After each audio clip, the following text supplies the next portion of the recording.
একটা ছোট্ট করে ডায়লগ আমাদের শোনাবে সবাইকে? অবশ্যই। তোমরা তো আমাকে রাখি নামেই দেখেছো, রাখি নামেই চেনো, তাহলে ডায়লগটাও যদি রাখি হিসেবেই হয়ে যায় কেমন হবে? ভালো না বলো? তাহলে রাখি হিসেবেই বলা যাক। সেরা অভিনেত্রীর আরেক নাম হয়ে উঠেছেন আমাদের সেই বেবি কুইন স্টারকে আমরা এই মুহূর্তে ওয়েলকাম জানাবো। So start the countdown 5 4 3 2 and here we go.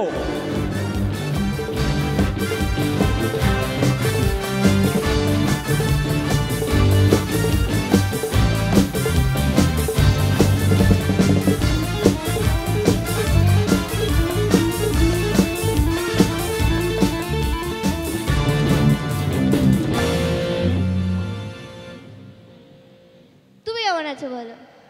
আমি এতক্ষণ পর্যন্ত মোটামুটি ঠিকঠাক ছিলাম, বাট এবার খুব ভালো হয়ে গেছি।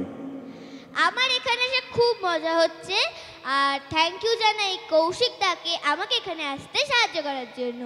তোমরা সবাই আশা করছি খুব ভালো আছো, আর আমি তো ঢুকেই পুরো ফ্যান হয়ে গেলাম তোমাদের বাজানো শুনে।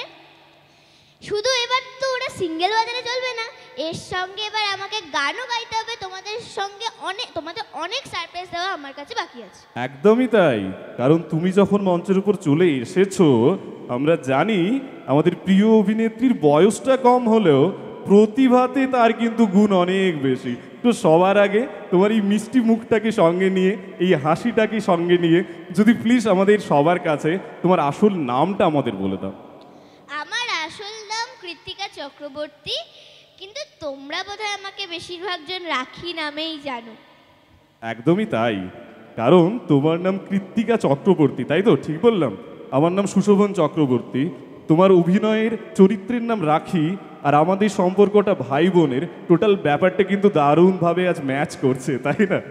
তো সবার আগে বুঝতেই পারছো এতজন মানুষ রয়েছেন ক্যামেরার ওদিকে, অগণিত দর্শক কিন্তু তোমার পারফরমেন্সগুলো দেখার আশায় বসে রয়েছেন।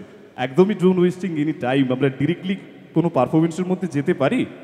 হ্যাঁ হ্যাঁ, আমি আর ওয়েট করতে পারছি না, আমি খুব শিগগিরই তোমাদেরকে একটা সারপ্রাইজ দিতে চাই। ওকে, আমরাও সারপ্রাইজ পেতে চাই। তো সারপ্রাইজটা কি আমরা এই মুহূর্তে পাবো? এক্ষুনি পেয়ে যাবে। এক্ষুনি পাবো? বাট তার আগে আমাদের অডিয়েন্সদের থেকে একটু কি পারমিশন নেব, জেনে নেব ওরাও সারপ্রাইজ পেতে চায় কিনা। জেনে নাও। জেনে নেই তাহলে? বলছো তো? পাক্কা তো? সো আমাদের অডিয়েন্সরা কি বলছেন, একটা সারপ্রাইজ আমরা পেতে পারি কি? ওকে, প্রত্যেকে কিন্তু হাতের তালি দিয়ে পারমিশন দিয়েছেন। সো শুভস্য শীঘ্রম, লেটস স্টার্ট।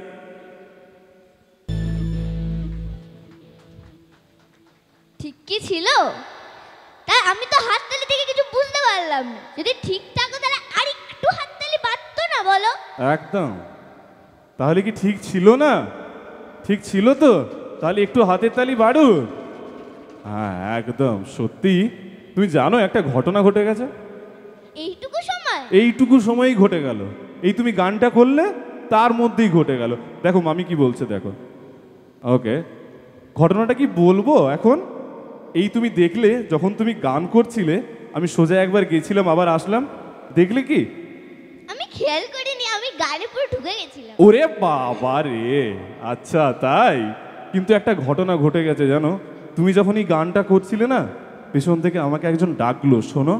আমি গেলাম, সে আমায় একটা জিনিস দিল, দেখাবো সবাইকে। দেখাও।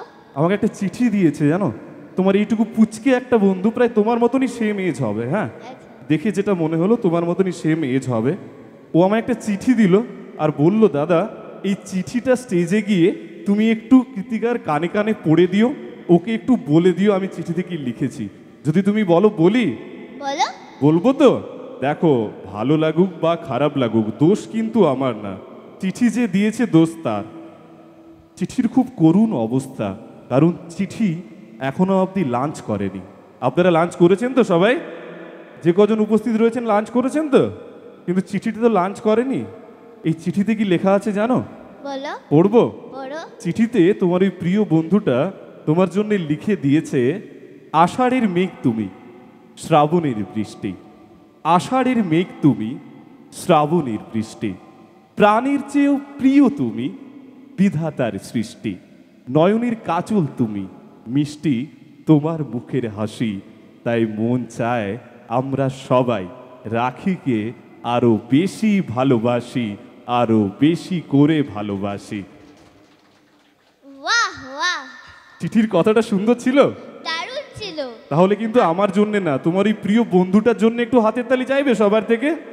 অবশ্যই, যেহেতু যেটা দাদা একটু আগেই বলছিল, আগের যখন অনুষ্ঠানটা হচ্ছিল, যে লাইটের জন্য কিছুই দেখা যাচ্ছে না, তবুও আমি একটু দেখার চেষ্টা করছি, যেই আমার বন্ধু বা বনু দিয়েছে, তো তাকে আমার তরফ থেকে অনেক অনেক অনেক thank you. You are most welcome ওর তরফ থেকে তোমাকে। আচ্ছা, আমরা তোমার থেকে গান শুনলাম, চিঠির কথা তুমি তো শুনলে। হ্যাঁ। তোমাকে এত ভালোবেসে একটা চিঠি তোমার বন্ধু দিয়েছে আমাদের প্রত্যেকের জন্য, এবং তোমার ওই প্রিয় বন্ধুটার জন্যে। তুমি অভিনেত্রী, আমরা প্রত্যেকেই জানি, অভিনয়ের জন্যে তুমি ফেমাস, অভিনয়ের জন্যে আমরা তোমায় ভালোবাসি। একটা ছোট্ট করে ডায়লগ আমাদের শোনাবে সবাইকে? অবশ্যই। তোমরা তো আমাকে রাখি নামেই দেখেছো, রাখি নামেই চেনো, তাহলে ডায়লগটাও যদি রাখি হিসেবেই হয়ে যায় কেমন হবে? ভালো না বলো? তাহলে রাখি হিসেবেই বলা যাক। তোমরা যারা যারা রাখি বন্ধন দেখেছো, তারা মলিনাকে আর চম্পাকে, এই দুটো মানুষকে অবশ্যই চিনবে। চেনো তো? চেনেই না? তাহলে আমি একটু চিনিয়ে দিই। জেঠিমা, আমার নিজের জেঠিমা হলো মলিনা, আর চম্পা হলো আমার জেঠিমার খুব দূর সম্পর্কের একটা বন্ধু।